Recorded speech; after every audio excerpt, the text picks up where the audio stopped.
Ito ang aking pangako, pag-ibig na di maglalaho.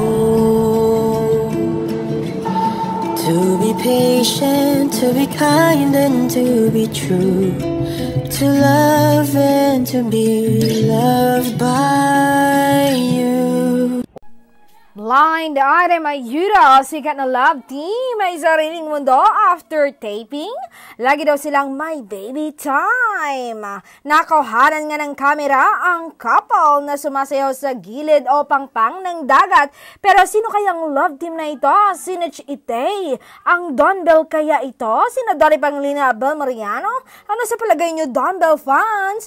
Comment down below.